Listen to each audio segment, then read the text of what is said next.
ओमज्ञानतिमिरन्धस्य ज्ञानाञ्जनशलाकया चक्षुरुन्मिलितं येन तस्मै श्रीगुरुवे नमः। श्रीचैतन्यमनोभीष्टं स्थापितं येन भूतले स्वयं रूपः कदा मह्यं ददाति स्वपदान्तिकं। वन्देऽहं श्रीगुरु श्रीयुतपदकमलं श्रीगुरून् वैष्णवंश्च श्रीरूपं सागरजातं सहगण रघुनाथान्वितं तं सजीवं साद्वैतं सावधूतं परिजन चैतन्य कृष्ण चैतन्य देवं श्री राधा कृष्ण पादान सहगण ललिता श्री विशाखान्वितांश्च। हे कृष्ण करुणा सिंधु दीनबंधु जगतपते गोपेश गोपिका कांता राधा कांत नमस्तुते। तप्त कांचन गौरांगी राधे वृंदावनेश्वरी वृषभानुसुते देवी प्रणमामि हरिप्रिये। वाञ्छाकल्पतरुभ्यश्च कृपा सिन्धुभ्य एव च पतितानां पावनेभ्यो वैष्णवेभ्यो नमो नमः। नमो विष्णुपादाय कृष्णप्रेष्ठाय भूतले श्रीमते भक्तिवेदांत स्वामीति नामिने। नमस्ते सरस्वते देवे गौरवाणी प्रचारिणे निर्विशेष शून्यवादी पाश्चात्य देशतारिणे। जय श्री कृष्ण चैतन्य प्रभु नित्यानंद श्री अद्वैत गदाधर श्रीवासादि गौर भक्त वृंद। हरे कृष्णा कृष्णा कृष्णा हरे हरे हरे राम राम राम हरे हरे। हरे कृष्णा। प्रभु जी बताएं। हरे कृष्णा। 10 नाम अपराध। पहला, भगवान नाम का प्रचार करने वाले महाभागवतों की निंदा करना।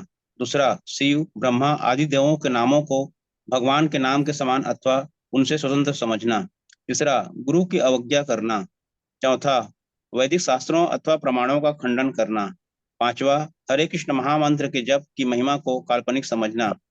छठवां, पवित्र भगवान नाम में अर्थवाद का आरोप करना। सातवां, भगवान के नाम के बल पर अपराध करना। आठवां, श्री कृष्ण मंत्र के जप को वेदों में वर्णित किसी शुभ सकाम कर्म या कर्मकांड के समान समझना। नौवां, अश्रद्धालु व्यक्ति को कृष्ण नाम की महिमा का प्रचार करना।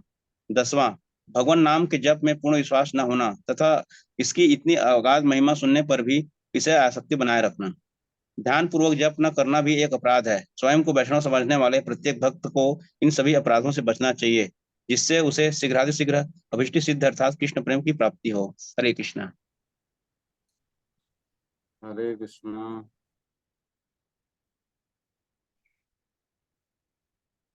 बहुत बहुत धन्यवाद प्रभु जी का। तो प्रवेश करते हैं आज के सत्र में। हम लोग ने अभी जो है 17वें अध्याय के लास्ट में आ गए हैं। हमने पढ़ लिया कि किस प्रकार श्रद्धा के विभाग होते हैं, है ना। आहार, यज्ञ, दान और तपस्या, ये चारों का अच्छे से विश्लेषण करके ये चारों में किस प्रकार सतोगुणी रजोगुणी तमोगुणी में रहा जाता है, किस प्रकार कौन सा कार्य कैसा बनता है, ये श्रद्धा हमको हमारे पूर्व जन्म से मिलती है। और जैसे जैसे हम उस श्रद्धा का संग करते हैं, उस गुण का संग करते हैं, उसी गुण में उन्नति करते हैं। ये बहुत इंपॉर्टेंट है समझना कि हमारे अंदर जो गुण होता है उसी गुण की वृद्धि होती है जब तक हमारे अंदर ज्ञान ना आए। और ज्ञान कैसे आता है? संग से आता है। जैसा संग करेंगे वैसा गुण की वृद्धि होगी। ठीक है। तो आज अगर कोई इस्कॉन आता है, भगवत गीता आता है, भगवत गीता का हमारे साथ क्लास करता है, तो उसका संग जो है वैसे तो निर्गुण है, लेकिन कार्य सारे सतोगुण होते हैं, हमने चर्चा करी थी। तो सतोगुण की वृद्धि होगी। लेकिन अगर कोई अपने गुणों के हिसाब से ही अपने उठना बैठना करेगा, दोस्त बनाएगा, संग करेगा, तो उन्हीं गुणों की वृद्धि होगी। फिर उसको कोई वहां से हिला नहीं सकता, है ना। बहुत इंपॉर्टेंट है समझना भगवत गीता का ज्ञान। तो हमने पढ़ा कि जितने भी ये सारे यज्ञ दान तपस्या करते हैं, ये पहले जो ब्राह्मण ऋषि लोग थे, ये लोग क्या करते थे? अपने यज्ञ दान तपस्या को परब्रह्म को किस प्रकार समर्पित कर देते थे? ओम तत्सत करके। ओम तत्सत जो है, कोई कोई भी कार्य बोल करने के पहले बोलना से वो भगवान को समर्पित हो जाता है, भगवान विष्णु को।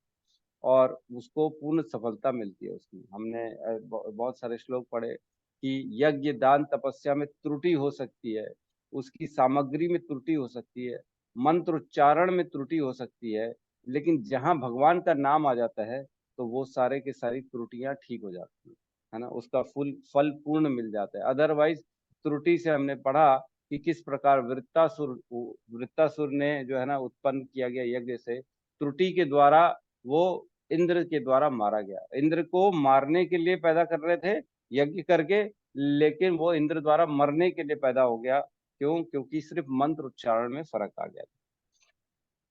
तो इसलिए सारे कार्य भगवान को समर्पित कर देने से पूर्ण हो जाते हैं, है ना।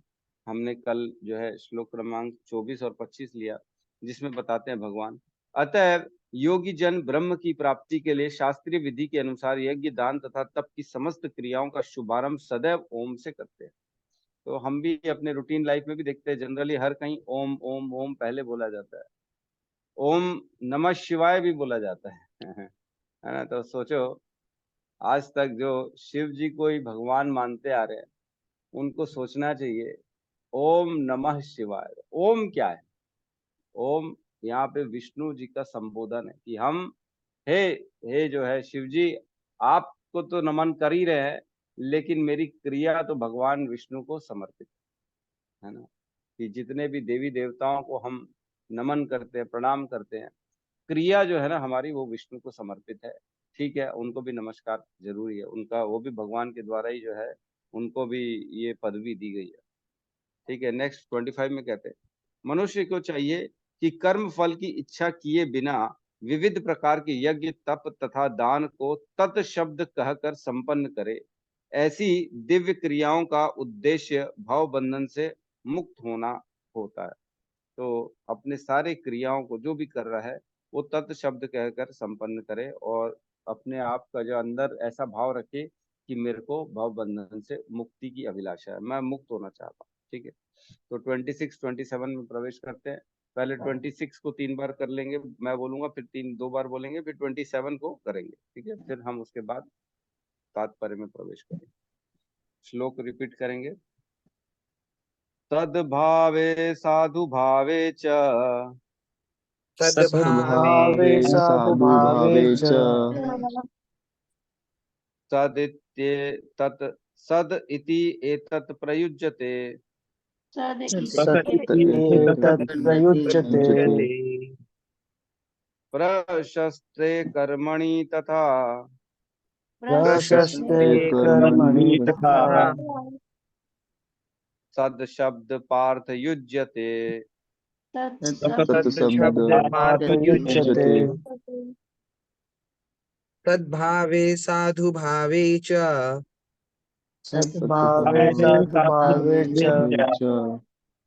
तदित्येतत् प्रयुज्यते सदिति एतच्च प्रयुज्यते प्रशस्ते कर्माणि तथा प्रशस्ते कर्माणि तथा सशब्द पार्थ युज्यते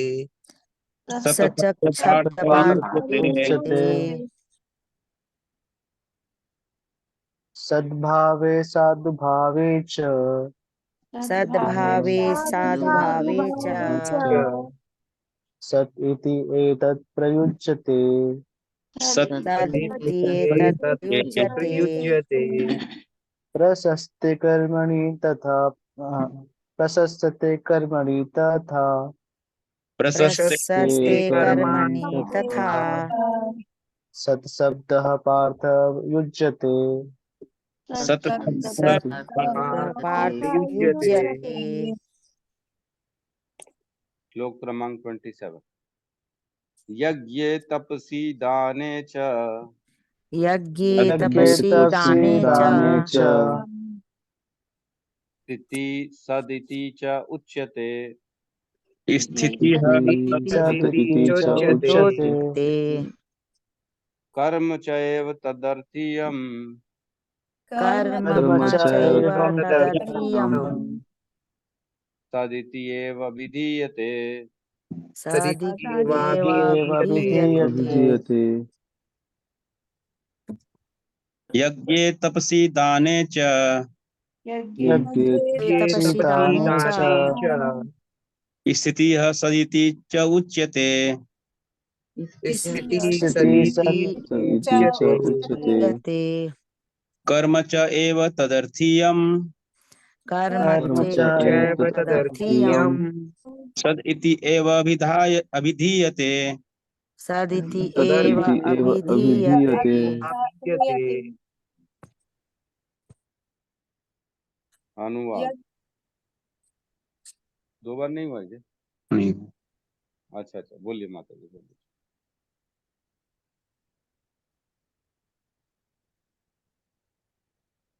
बोलिए माता जी।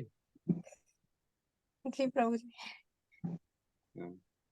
यज्ञे तपसि दाने च यज्ञे तपसि दाने च स्थितिः सदिति च उच्यते। स्थिति सदिति च उच्यते। कर्म च एव तदर्थीयम् कर्म च एव तदर्थीयम् तद् इति एव अभिधीयते। सद तदिति एव एव अभिधीयते। अनुवाद।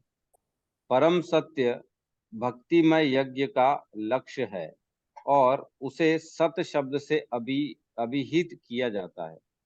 हे प्रतापुत्र, ऐसे यज्ञ का संपन्न करता भी सत्य कहलाता है। जिस प्रकार यज्ञ, तप तथा दान के सारे कर्म भी जो परम पुरुष को प्रसन्न करने के लिए संपन्न किए जाते हैं, सत हैं, है ना। तो श्लोक को देखते हैं। तद भावे साधु भावे च, है ना। सत भावे, सत मीन्स भगवान, जो ओम तत्सत की बात चल रही है, भगवान को हम जिस तरह जिससे इंगित कर रहे हैं, जिससे हम इशारा कर रहे हैं भगवान की तरफ, वो भाव जो है सत भाव। सत भाव मीन्स विष्णु को समर्पित करने वाला भाव, ब्रह्म को जो है, ब्रह्म को अर्पित करने का जो भाव होता है। साधु भावे च, जो साधु भाव होता है ना, मतलब जो भक्तिमय हो, जिसमें भक्तों का संग हो कार्य में, है ना, जो कार्य भगवान को तो समर्पित किया जा रहा है सत भावे, और उस भाव को करने वाले साधु भावे च, जो साधु लोग होते हैं, जो भगवान के भक्त होते हैं, उनकी बात चल रही है यहाँ पे, भक्त के स्वभाव के अर्थ में, है ना। तो च, इन दोनों के बारे में सदिति एतत् प्रयुज्यते, ये सत दोनों के लिए प्रयोग किया जाता है, चाहे वो भगवान हो, चाहे उनके भक्त के द्वारा जो क्रिया करी जाती है, उन दोनों के लिए प्रयोग, ये उनके लिए यूज किया जाता है सत्य जो है। और कहते हैं प्रशस्त्रे कर्माणि तथा सत शब्द पार्थ युज्यते।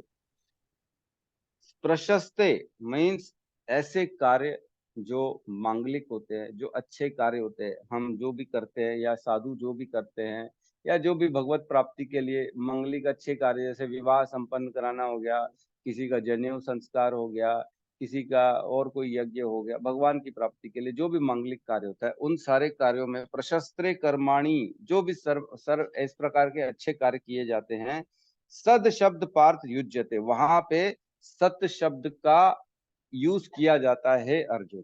ठीक है, आगे नेक्स्ट श्लोक में कहते हैं यज्ञ तपस्वी दाने च, जो भी यज्ञ, तपस्या और दान होती है उसके बारे में चल रही है। च स्थिति, वो जैसे भी स्थिति में किया जाए, सदिति स उच्यते, उसमें सत ब्रह्म का जो है उसमें नियोजित किया जाता है। जो भी यज्ञ दान तपस्या किया जाता है, सद बोल के उस कार्य को नियोजित किया जाता है।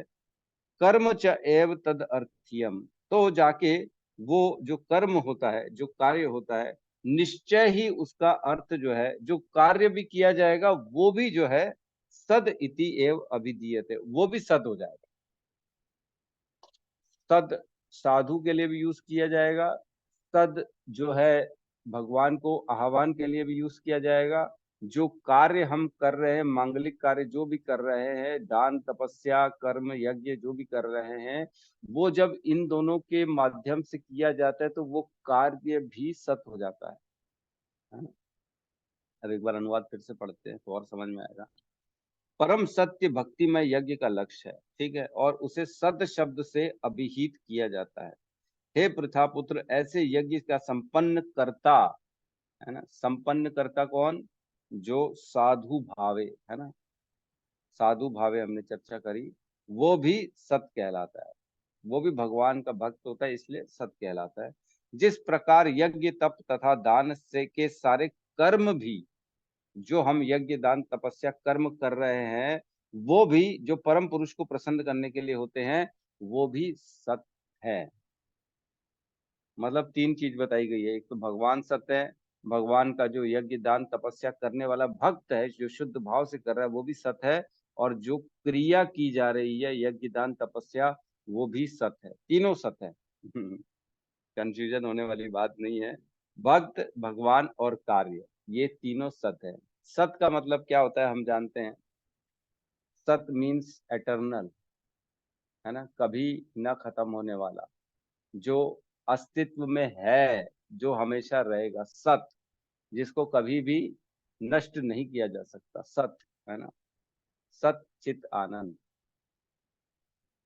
तो सत्य है, भगवान भी सत्य है, भक्त भी सत्य है ना, जो सच में भगवान की प्राप्ति के लिए कार्य करता है, जो भगवान का आह्वान करता है उस क्रिया में, वो भी सत्य है, क्योंकि उसको भी कभी नाश नहीं किया जा सकता। भगवान का भक्त हमेशा उसी भाव में, हम जानते हैं कि जो भक्ति करते हैं वो कभी भी नाश नहीं होती। नेह अभिक्रम नाशवस्ति प्रत्यवायो न विद्यते, तो वो कभी नाश नहीं होती, इसलिए भक्त भी हमेशा रहता है। और जो क्रिया हो जाती है वो भी सत हो जाती है। क्यों? क्योंकि वो भगवान से जुड़ जाती है, और भगवान से जुड़ी हुई हर चीज का इफेक्ट हमेशा रहता है। हम देखते हैं किसी को प्रसाद देना है, कई कई लोग सवाल करते हैं, प्रभु जी हमारे घर में हमारे को भक्ति करने नहीं दी जाती है। हमारे मित्र ऐसे हैं जो बहुत ज्यादा जो है एकदम भौतिकवादी हैं, जो भक्ति में बिल्कुल भी इंटरेस्ट नहीं रहते हैं। तो क्या बताया जाता है कि आप उनको भगवान का प्रसाद दो, धीरे धीरे खुद ब खुद उनकी मति ठीक हो जाएगी, है ना। कैसे मति ठीक हो जाएगी? प्रसाद ग्रहण करके। तो ऐसा क्या है प्रसाद में? प्रसाद में दिव्य गुण है भगवान, भगवान का उसमें स्वयं दर्शन। प्रसाद, प्रसाद मीन्स प्रभु के साक्षात दर्शन, प्रसाद। तो प्रसाद में प्रभु के साक्षात दर्शन है। तो जैसे ही कोई प्रसाद ग्रहण करता है तो धीरे धीरे उसकी मति प्रभु की तरफ बढ़ती जाती है। क्यों? क्योंकि वो भी सत्य है, वो भी भगवान का स्वयं दिव्य स्वभाव लेके बैठा है प्रसाद भी। तो इस प्रकार तीनों चीजें सत्य हो जाती हैं। ठीक है, तो तात्पर्य में प्रवेश करते हैं। तात्पर्य बस शील प्रभुपाद की जय। ये सब श्लोक में हम ज्यादा डिस्कशन नहीं करेंगे, क्योंकि ये बेसिकली कर्म कांडी, और जो जो हम तो सारे कार्य वैसे ही भगवान को अर्पित कर देते हैं, तो इन सब के लिए हमारे लिए बहुत ज्यादा इम्पोर्टेंट नहीं है। बट ठीक है, भगवत गीता में है तो हमको करना ही है। इम्पोर्टेंट तो पूरी भगवत गीता ही है, ऐसा नहीं बोल सकते कि इम्पोर्टेंट नहीं है। लेकिन ये ज्यादातर भौतिकवादी और जो दूसरे लोग होते हैं जो गहराई को नहीं समझ पाते उनके लिए है। तात्पर्य शील प्रभुपाद कीजिए। प्रशस्त कर्माणि अर्थात नियत कर्तव्य सूचित करते हैं कि वैदिक साहित्य में ऐसी कई क्रियाएं निर्धारित हैं जो गर्भाधान से लेकर मृत्यु तक संस्कार के रूप में हैं। तो प्रशस्त्र अपन ने जो पढ़ा था, जिसमें मैंने बताया था मांगलिक कार्य कहते हैं, तो यहाँ पे कहा गया प्रभुपाद ने कि जो संस्कार करते हैं हम, 16 संस्कार किसी के भी जीवन में, जो बच्चा इस संसार में आने के लिए जो भी निर्धारित किया जाता है, उसके जीवन में, हर एक जीव के जीवन में 16 संस्कार किए जाते हैं, जो कि वेदों में वर्णित है ना। तो कौन से 16 संस्कार हैं? सबसे पहला आता है गर्भाधान संस्कार।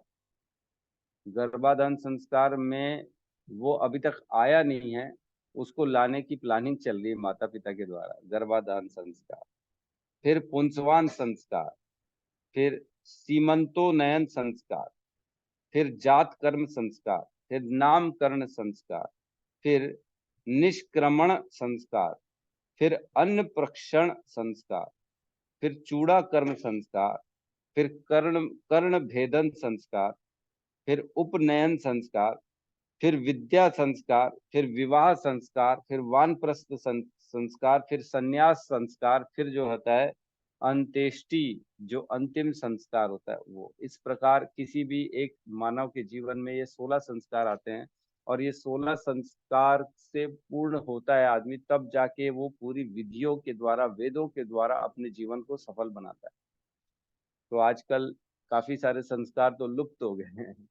गर्भाधान संस्कार तो किसी को मालूम ही नहीं कि होता क्या है ना? ये सब संस्कार किसी को मालूम ही नहीं। आजकल अन्न प्रक्षालन संस्कार, अन्न खिलाने वाला दिन, जो पहले दिन जिस दिन बच्चे को अन्न खिलाया जाता है, किसी को मालूम ही नहीं कैसे खिलाया जाता है। वो अपने गुरु से, अपने आध्यात्मिक गुरु जो है उससे उसको आशीर्वाद दिलाया जाता है और उनका उचिष्ट प्रसाद दिलवाया जाता है कि आप जो है ना, इसको, मेरे बच्चे को पहली बार जो है आज अन्न पर उसके उदर में जाने वाला है, तो जो ऐसा अन्न दिव्य हो, जो महाप्रसाद हो, वो पहली बार उसके उदर में जाए, तब जाके उसकी मति रति सारी भगवान की ओर बढ़ेगी, है ना? तो इस प्रकार के सारे संस्कार होते हैं जो इनमें वर्णन है। तो यहाँ कह रहे हैं कि ऐसे संस्कार जीव की चरम मुक्ति के लिए होते हैं। ऐसी सारी क्रियाओं के समय ओम तत्सत उच्चारण करने की संस्तुति की जाती है। तो ये जो भी कराया जाएंगे ना, आप खुद भी देखेंगे कि पंडित जो आएगा ओम तत्सत करेगा हर जगह में। सद्भाव या साधु भाव आध्यात्मिक स्थिति के सूचक है। तो सद्भाव भगवान का हो गया और साधु भाव भक्त के लिए हो गया, जो कि दोनों आध्यात्म में उन्नत है, उनकी बात चल रही है, आध्यात्मिक स्थिति के सूचक है। कृष्ण भावनामृत में कर्म करना सत है, और जो व्यक्ति कृष्ण भावनामृत में कार्यों के प्रति सचेष्ट रहता है वह साधु कहलाता है। तो कृष्ण भावनामृत जो इस्कॉन में श्रील प्रभुपाद के द्वारा जो भी लाइफस्टाइल बताई गई है, जो भी क्रियाएं बताई गई है, वो सारे के सारे वैसी सत है। ऐसा नहीं कि एक यज्ञ, एक तपस्या हमको करके भगवान को अर्पित करना है, ऐसा नहीं है। जो इस्कॉन में श्रील प्रभुपाद ने बताया वो सारी की सारी क्रिया वैसे ही भगवान के लिए ही बनी है। बुक डिस्ट्रीब्यूशन करना है, क्लास अटेंड करना है, प्रसाद खाना है, विग्रह सेवा करनी है, सुबह शाम मंगला आरती करनी है, दर्शन आरती करनी है, संध्या आरती करनी है, फिर जल्दी सो जाना है, फिर उठ के चैंटिंग करना है, ये सारी वैसी ही भगवान की सत्कार्य है। तो जो ये करता है वो भी एक्चुअल में भगवान के ही सारे कार्य कर रहा है ना? सचेत रहता है वह साधु कहलाता है। क्यों? क्योंकि वो ऑलरेडी भगवान के कार्य कर रहा है। श्रीमद् भागवत में 3.25 में कहा गया है कि भक्तों की संगति से आध्यात्मिक विषय स्पष्ट हो जाता है। इसके लिए सताम प्रसंगात शब्द व्यवहित हुआ है। बिना सत्संग के दिव्य ज्ञान उपलब्ध नहीं हो पाता।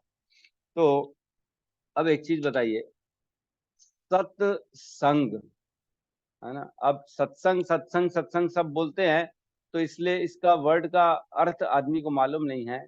सत्संग जो है दो शब्दों से बना है, एक सत और एक संग।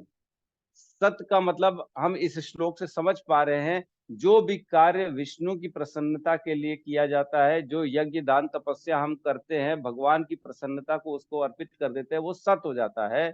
और संग क्या होता है? जिसका हम एसोसिएशन करते हैं, जिसके साथ उठना बैठना कर रहे हैं। तो सत्संग का मतलब क्या हो गया?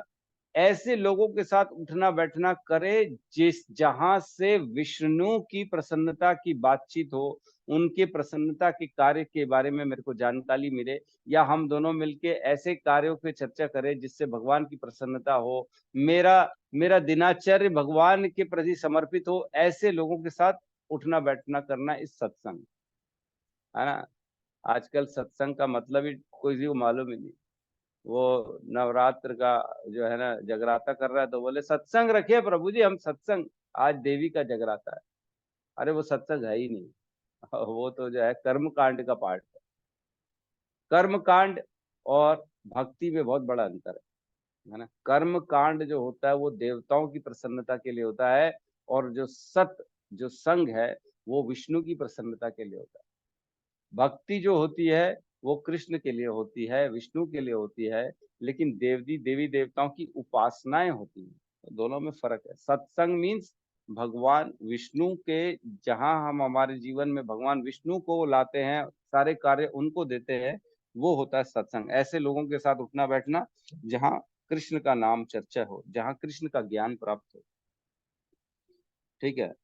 किसी को दीक्षित करते समय या यज्ञोपवीत धारण करते समय ओम तत्सत शब्दों का उच्चारण किया जाता है। इस प्रकार सभी प्रकार के यज्ञ करते समय ओम तत्सत या ब्रह्म की चरम लक्ष्य होता है, ब्रह्म ही चरम लक्ष्य होता है। तदर्थीयम शब्द ब्रह्म का प्रतिनिधित्व करने वाले किसी भी कार्य की में सेवा करने के सूचक है, जिसमें भगवान के मंदिर में भोजन पकाना तथा सहायता करना, जैसी सेवाएं या भगवान के यश का प्रसार करने वाले अन्य कोई भी कार्य सम्मिलित हो। इस तरह ओम तत्सत शब्द समस्त कार्यों को पूरा करने के लिए कई प्रकार से प्रयोग किया जाता है। तो बेसिकली सारे जो है ओम तत्सत मीन्स सारे कार्य भगवान को जहाँ पे समर्पित किए जाते हैं महान वैष्णवों के द्वारा या ब्राह्मणों के द्वारा या ऋषियों के द्वारा, तो वही बता रहे हैं। ठीक है, तो हम नेक्स्ट श्लोक में प्रवेश करते हैं। आज कोशिश करते हैं इस अध्याय को कंप्लीट करने के लिए। श्लोक नंबर 28 साथ में दोहराएंगे। अश्रद्धया हृतम दत्तम अश्रद्धया हुतं दत्तं तपस्तप्तं कृतं च यत् तपस्तप्तं कृतं च यत् असद इति उच्यते पार्थ असत् इति उच्यते पार्थ न च तत्प्रेत्य न औ इह न च प्रेत्यो इह अश्रद्धया हुतं दत्तम् अश्रद्धया हुतं दत्तं तपस्तप्तं कृतं च यत् तपस्तप्तं कृतं च यत् असदित्युच्यते पार्थ सत्य इति उच्यते पार्थ न च तत्प्रेत्य नो इह न च तत्प्रेत्य न इह।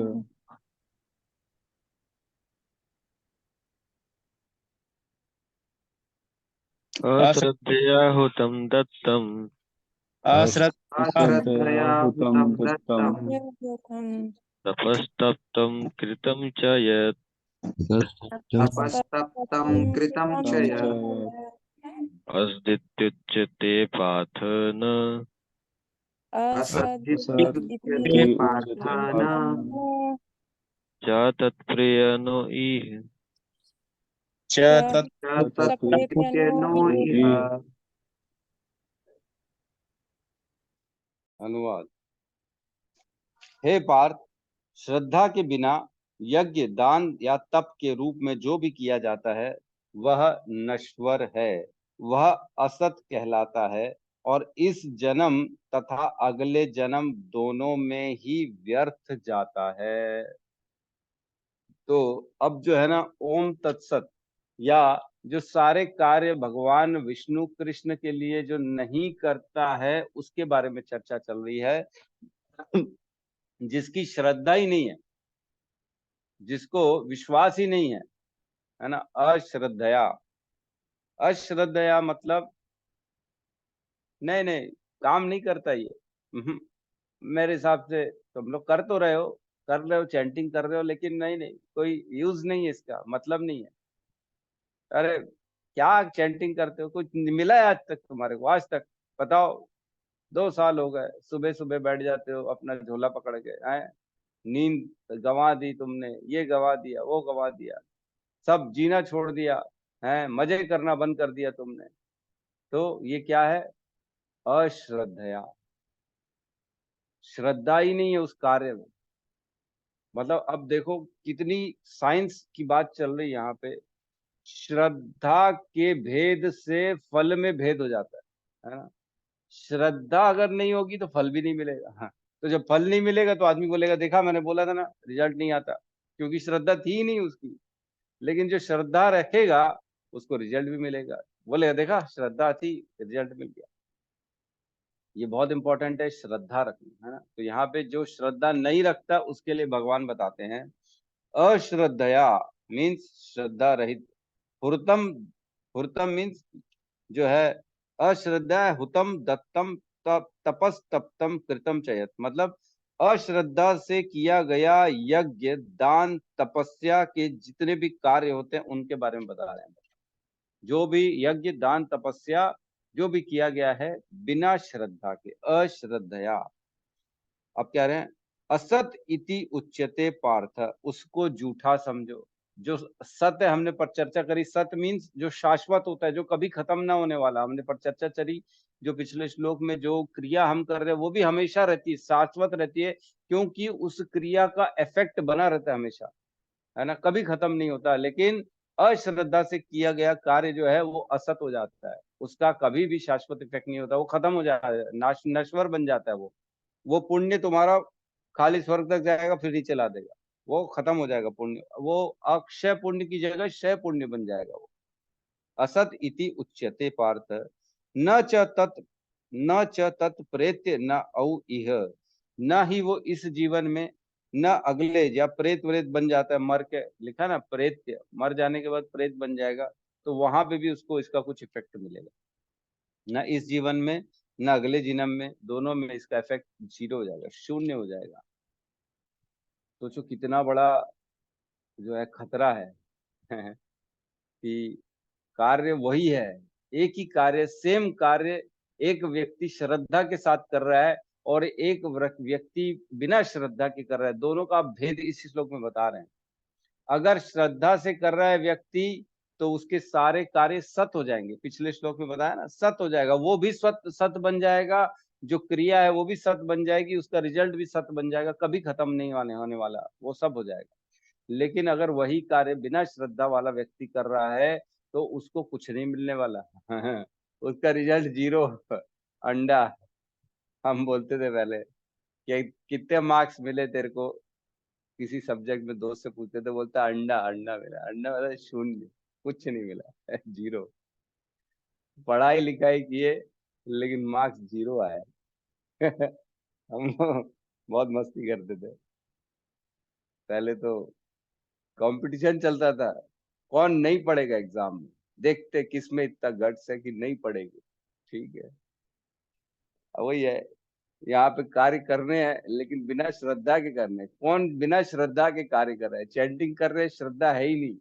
तो ऐसा हम देखते हैं, इस्कॉन में भी बहुत से लोग आते हैं जो माला भी करते हैं, कई कई साल हो गए जुड़े हुए, लेकिन श्रद्धा अभी तक बनी नहीं।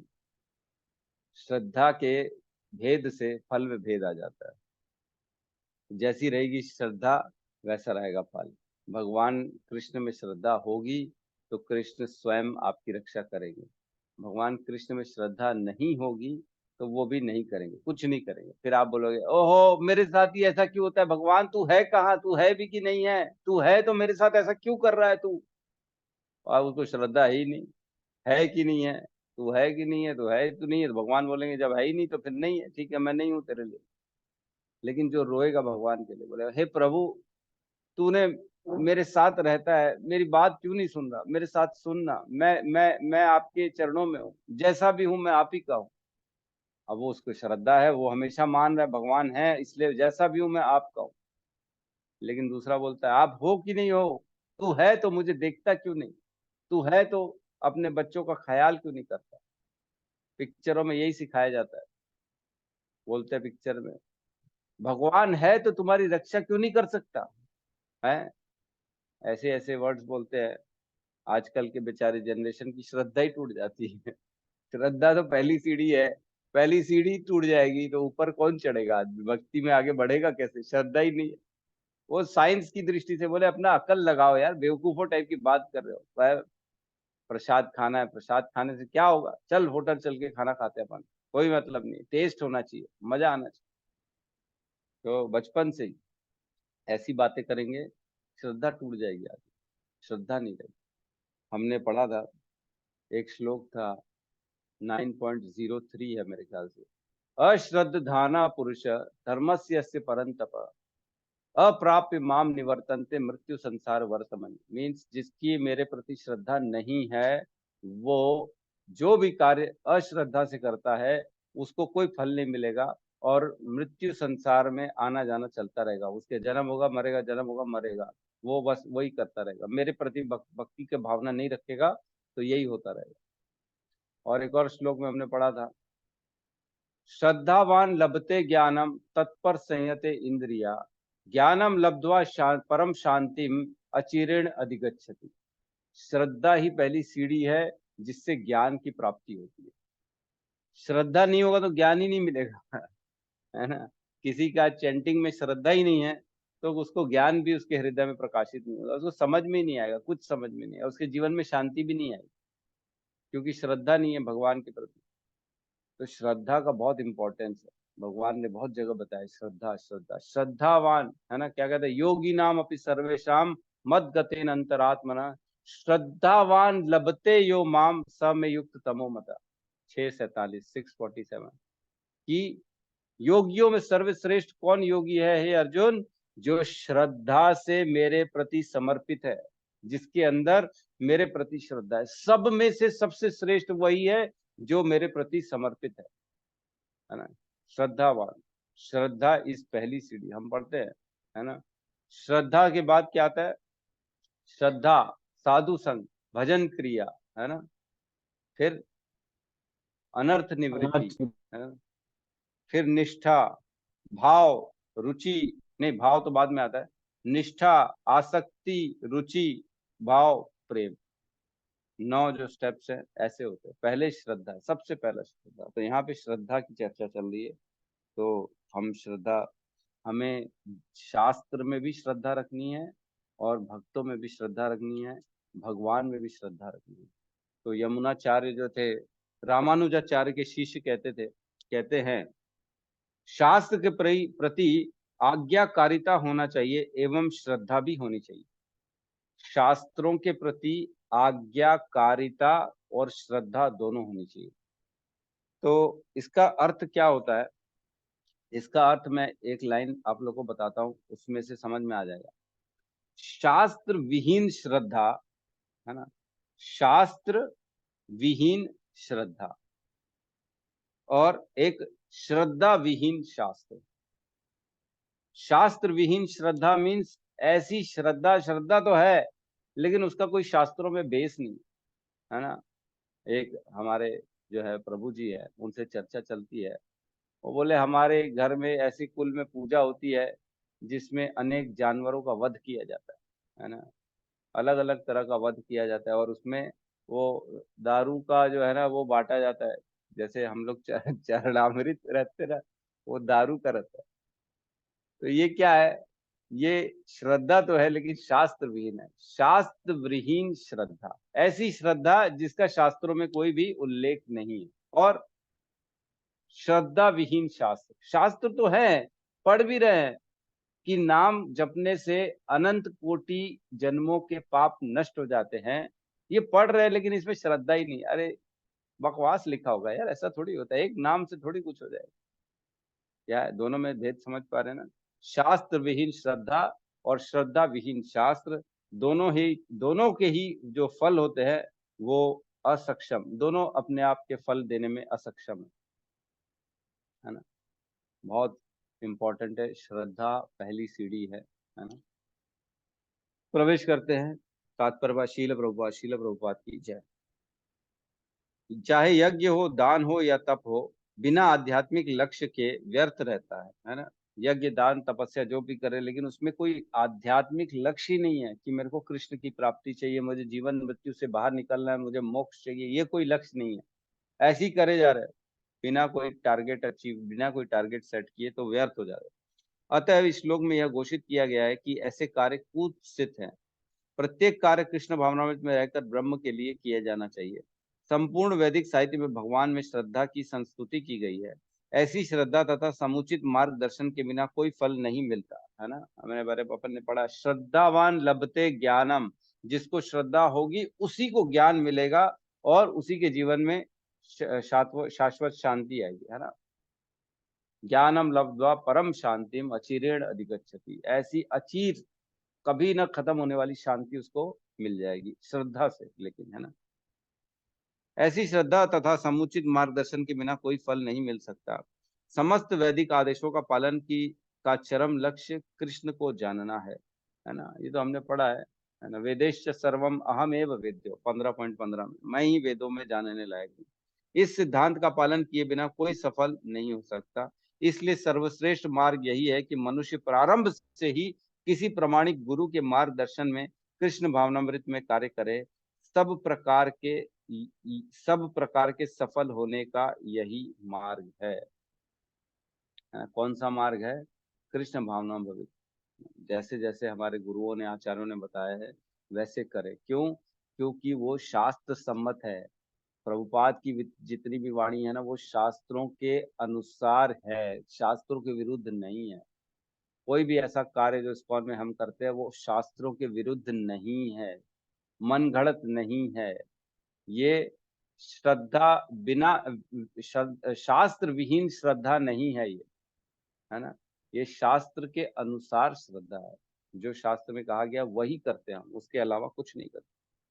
बद्ध अवस्था में लोग देवताओं, भूत या कुबेर जैसे यक्षों की पूजा के प्रति आकृष्ट होते हैं। तो भौतिक लोग बहुत होते हैं। क्या किसी ने सुना है ऐसा भूतों की पूजा कोई करता है? कोई प्रैक्टिकली किसी ने देखा है ऐसा? कोई सचमुच में जानता है? ऐसे मैं जानता हूँ प्रभु ये लोग ऐसा ऐसा करते हैं भूतों की पूजा। मैं तो कभी नहीं देखा हूँ, एक्चुअल में मैंने देखा नहीं कभी। पता नहीं कोई करता भी है कि नहीं। हरे कृष्ण प्रभु जी।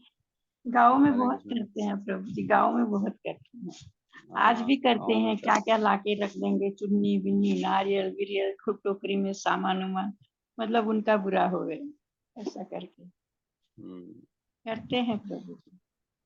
करते होंगे, बिल्कुल सही है, ऐसे लोग करते होंगे। यद्यपि सतोगुण रजोगुण तथा तमोगुण से श्रेष्ठ है, लेकिन जो व्यक्ति कृष्ण भावनामृत का ग्रहण करता है वो प्रकृति के इन तीनों गुणों को पार कर जाता है। कौन सा श्लोक है?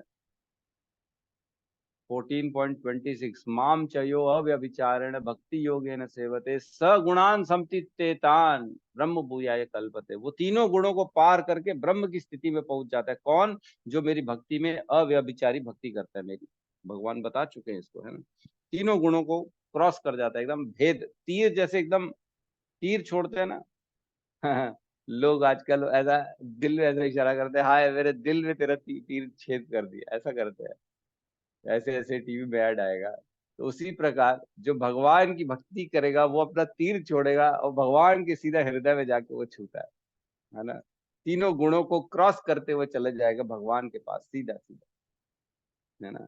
तो इस प्रकार यद्यपि क्रमिक उन्नति की विधि है, किंतु श्रद्धा भक्तों की संगति से यदि कोई कृष्ण भावनामृत ग्रहण करे तो वह सर्वश्रेष्ठ है। तो क्रमिक की उन्नति क्या है? स्वर्ग लोग ऊपर जाना, फिर धीरे धीरे ऊपर जाना।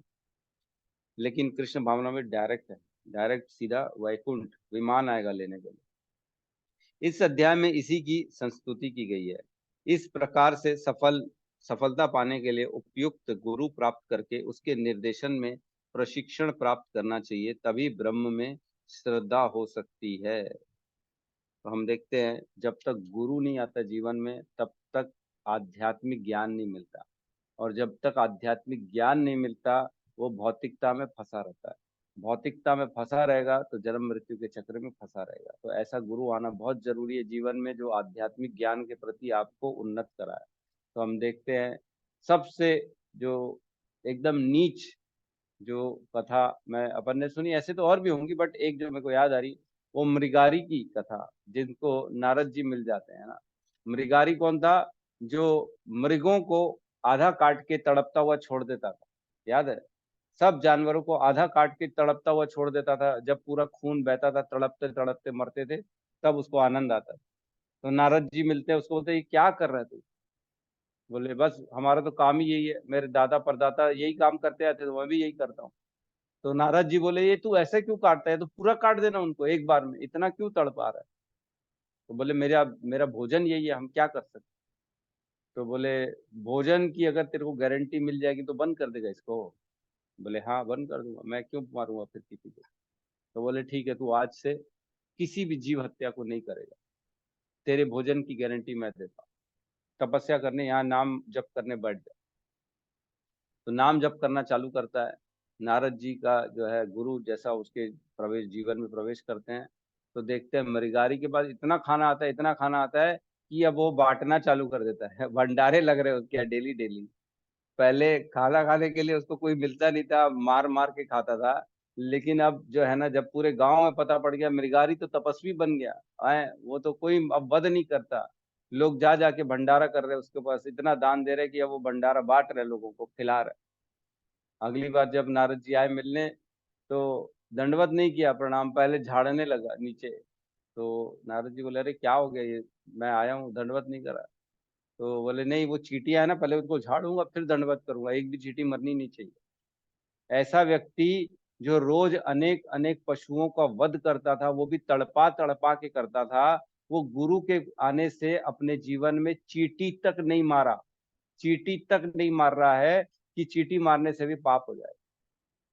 तो इसलिए आध्यात्मिक गुरु का होना बहुत जरूरी है, और गुरु में श्रद्धा होनी चाहिए, और शास्त्र के अनुसार सारे कार्य करने चाहिए, तब जाके आध्यात्मिक उन्नति मिलती है। ठीक है, तो तभी ब्रह्म में श्रद्धा हो सकती है जब गुरु आएगा। जब काल क्रम से यह श्रद्धा परिपक्व होती है तो इसे ईश्वर प्रेम कहते हैं। यही प्रेम समस्त जीवों का चरम लक्ष्य है। अतएव मनुष्य को चाहिए कि सीधे कृष्ण भावनामृत ग्रहण करे। इस 17वें अध्याय का यही संदेश है। इस प्रकार श्रीमद् भगवद गीता के 17वें अध्याय श्रद्धा के विभाग का भक्ति वेदांत तात्पर्य पूर्ण हुआ। हरि बोल, हरि बोल। ठीक है, किसी का कोई प्रश्न है तो हम ले सकते हैं।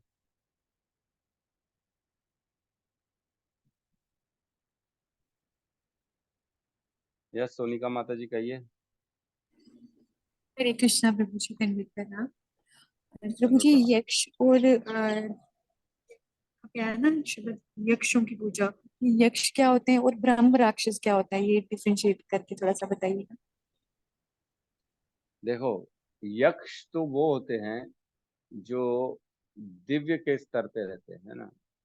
यक्ष, जैसे यक्ष और ये ब्रह्म राक्षस, इनमें बहुत बड़ा अंतर है। यक्ष जो है ना, ब्रह्म राक्षस तब बनता है व्यक्ति जब कोई ज्ञानी या कोई तपस्वी वो कोई गलत कार्य करता है और उसको प्रेत की योनि मिलती है, तब वो बनता है ब्रह्म राक्षस, है ना। और यक्ष योनि ही एक अलग है ना। वो भगवान के सेवादार होते हैं। जैसे कुबेर, कुबेर एक यक्ष है ना, यहीं पे लिखा था ना, कुबेर जैसे यक्षों की पूजा करते हैं, कुबेर एक यक्ष है। तो ये एक योनि ही अलग चलती है, यक्षों की योनि, जो भगवान के सेवादार तो रहते ही हैं। और वो एग्जैक्टली तो मैं भी और नहीं बता पा रहा हूँ इससे ज्यादा गहराई में। यक्ष, और अपन ने उस दिन चर्चा करी थी ना, और कौन कौन से यक्ष होते हैं। शायद गौतम प्रभु कुछ इसका आंसर देना चाह रहे हैं क्या? नहीं नहीं प्रभु जी। अच्छा, ठीक है। तो बेसिकली आप ये समझ लीजिए, ब्रह्म राक्षस वो होता है जो मनुष्य जो किसी गलत कार्य के कारण उसको प्रेत योनि को प्राप्त करता है, तब वो ब्रह्म राक्षस बनता है। लेकिन ऐसा मनुष्य बनता है जो भक्ति करता हो, भगवान की सेवा करता हो, और कहीं ना कहीं कुछ उससे बहुत बड़ा एक जो है ना अनर्थ या कोई बहुत बड़ा गलत कार्य हो गया, उसको ब्रह्म राक्षस की योनि में जाना पड़ता है। और ब्रह्म राक्षस जो होते हैं बड़े पावरफुल होते हैं, है ना। भूत प्रेतों में सबसे पावरफुल होता है ब्रह्म राक्षस, जो बहुत मतलब किसी मनुष्य को भी कंट्रोल कर सकता है। जो हम जैसे लोग हैं उनको कंट्रोल करने का पावर ब्रह्म राक्षस के ऊपर होता है। लेकिन वो ब्रह्म होते हैं, उनके अंदर ब्रह्म का ज्ञान होता है, आध्यात्म थे वो जीते जीते, इसलिए वो ऐसा कार्य जनरली नहीं करते हैं ब्रह्म राक्षस। लेकिन यक्ष जो होते हैं वो इस धरातल पे नहीं रहते हैं, वो ऊपर रहते हैं, जो स्वर्ग लोक वाले ऊपर जो लोग हैं ना, वहां पे रखते रहते हैं यक्ष। वो देवताओं की ही तरह भगवान के सेवक होते हैं, उनको भगवान ने दिव्य शक्तियां दी हैं ताकि वो स्वर्ग लोक और इस तरह के जो भी कार्य उनको दिए जाते हैं वो संपन्न कर सके। तो जैसे कुबेर है, कुबेर भी एक यक्ष है, जिनको पूरी मनी, पूरे पैसे का लेन देन का अधिकार दिया गया है, कि पूरे संसार के जो श्री है, लक्ष्मी है, उसका सारा लेखा जोखा और सारी व्यवस्थाएं आपको करनी है। तो इस प्रकार दोनों में आप डिफरेंस समझ सकते हैं। अगर इसमें भी समझ में नहीं आ रहा है तो किसी सीनियर से पूछ सकते हैं। प्रभु ये जी, था। ब्रह्म राक्षस पृथ्वी पर ही रहते हैं? हाँ, देखो एक ना मैंने नोट करके रखा था, बताता हूँ, बहुत अच्छा साइंस है।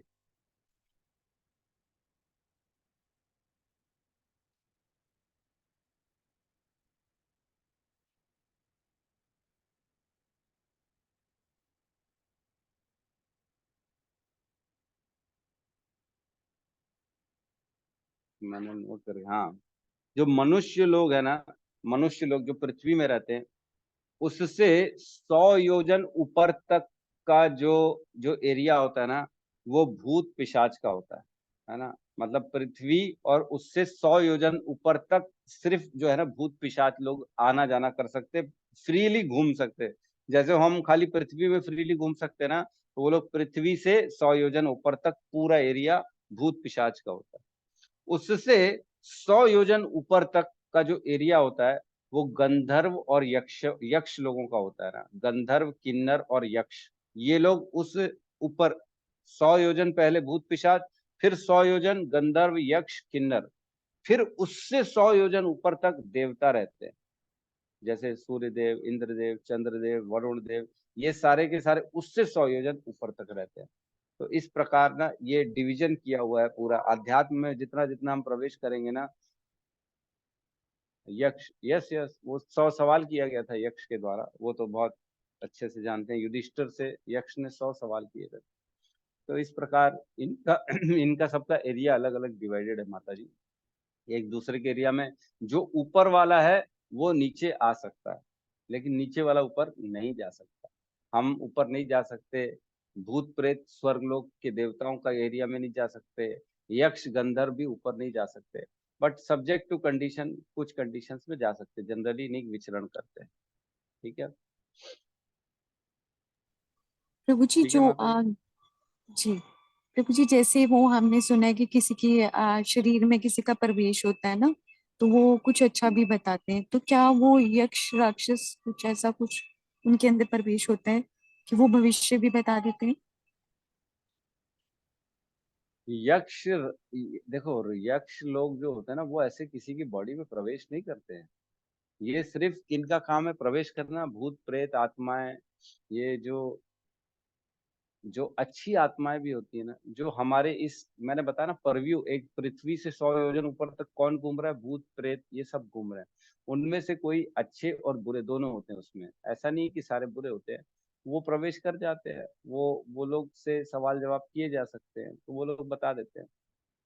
बाकी यक्ष और देवता कभी किसी के जीवन, किसी के शरीर में प्रवेश नहीं करते, वो नहीं करते।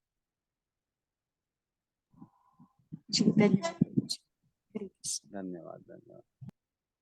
तो गौतम प्रभु क्या कहना चाहते हैं? हाँ प्रभु जी, आज ना वो विनी माता जी का है जन्मदिन है आज। वो तो मैंने देख लिया, आज हमारे अमृत प्रभु ने मैसेज डाल दिया है कि वृंदावनेश्वरी माता जो है देवी, उनका बर्थडे है। विन्नी माता जी हमारी जो, मैं मैं तो मतलब शुरू से बोलते आ रहा हूँ, बहुत ही समझदार और गंभीर भक्त है हमारी जो है वृंदावनेश्वरी माता जी। तो आज आपके लिए बहुत बहुत शुभकामनाएं, और आपकी भक्तिमय जीवन की हम सब मिलके जो है ना प्रार्थना करते हैं कि भगवान श्री राधा गोपीनाथ जगन्नाथ जी आपकी जीवन में कृपा दें, और इसी प्रकार आप भक्तों की सेवा करते रहें, भक्तों के लिए अच्छा सोचें, भक्तों के लिए कार्य करें, भगवान की सेवा करें और अपना जीवन भक्तिमय पूर्ण करें। तो सब कोई माता जी के लिए एक बार जोर से हरे कृष्ण महामंत्र बोल देते हैं। हरे कृष्णा हरे हरे कृष्णा हरे कृष्णा कृष्णा कृष्णा कृष्णा कृष्णा कृष्णा हरे हरे हरे हरे, हरे हरे हरे राम हरे राम राम राम हरे राम हरे। हरे हरे। वृंदावनेश्वरी माता की माता जय। की जय। आप सभी वैष्णवों का धन्यवाद प्रभु जी, इतना जैसे मेरा बर्थडे भी स्कूल आप का आइएगा हमारे प्रभु। प्रभु, वक्ता वक्ता, इधर आप हमारे फ्लैश लगे हुए हैं क्या कर रहे हैं? मोबाइल मोबाइल के फ्लैश लाइट ऑन करके बैठे हुए ताकि मैं हाईलाइट हूँ। हाँ, वाह, हरि बोल हरि बोल। क्या बात है प्रभु जी। बहुत सेवा सुंदर, प्रभु जी। सेवा प्रभु सेवा जी, सेवा है।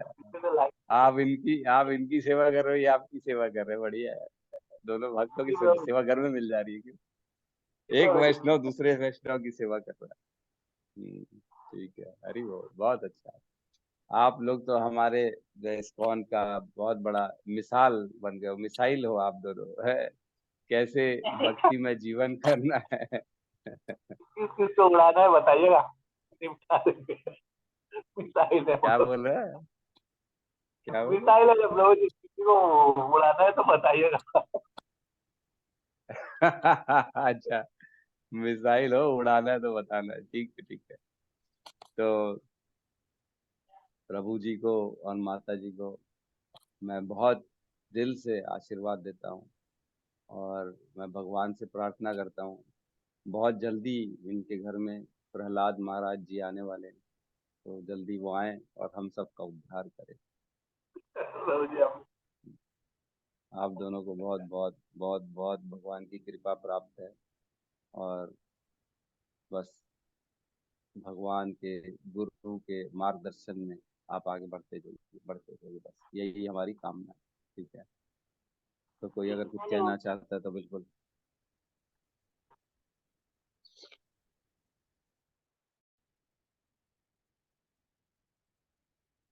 ठीक है, यस, कबीर जी कुछ कहना चाहते हैं, कहिए कबीर प्रभु।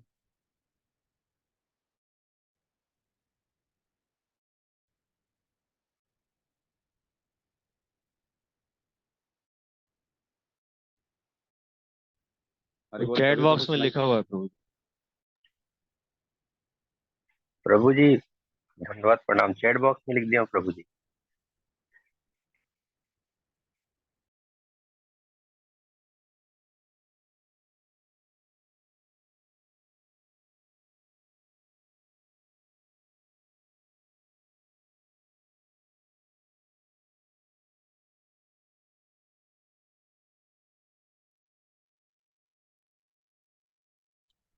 हरी बोल, सुनाई दे रहा है मेरी आवाज सबको? मैं बोल रहा हूँ जी अनम्यूट प्रभु जी। करके माता कबीर जी कुछ कहना चाह रहे हैं आप? हाँ वो चैट बुक में डाला हूँ प्रभु जी क्वेश्चन पे। प्रभु जी उनका सवाल है कि ओम तत्सत से सतनाम का निर्माण हुआ है क्या, जिसका हमारे सभी पंथ जैसे सिख पंथ, कबीर पंथ, सतनाम पंथ etc जिनमें गुरु को सतगुरु की विशेष महत्व देते हैं। एक बार रिपीट करिए, क्या प्रश्न है? उनका कहना है प्रश्न कि ओम तत्सत से सतनाम का निर्माण हुआ है क्या, सतनाम शब्द का ओम तत्सत से।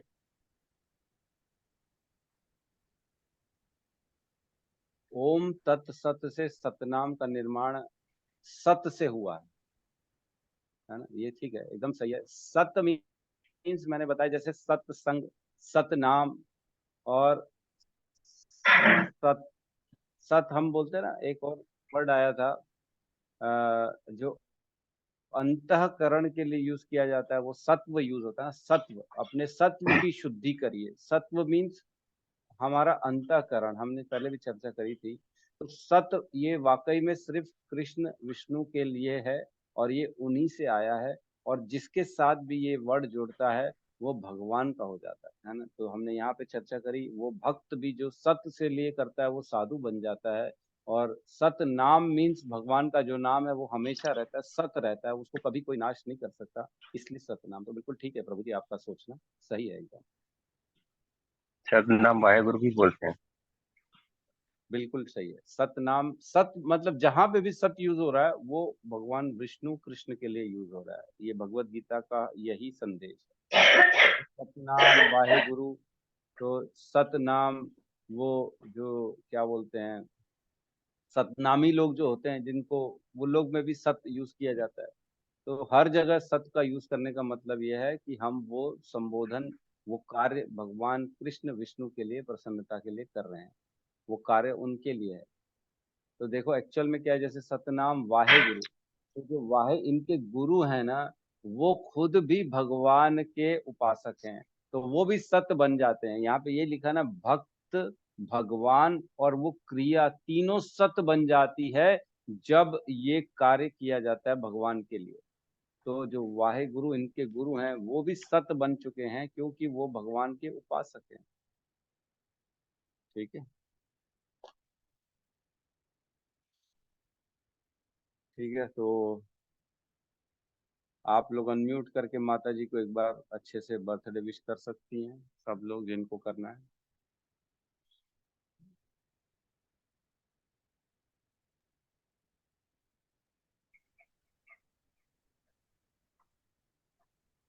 हरि बोल, कोई सुन पा रहा है मेरी बातों को?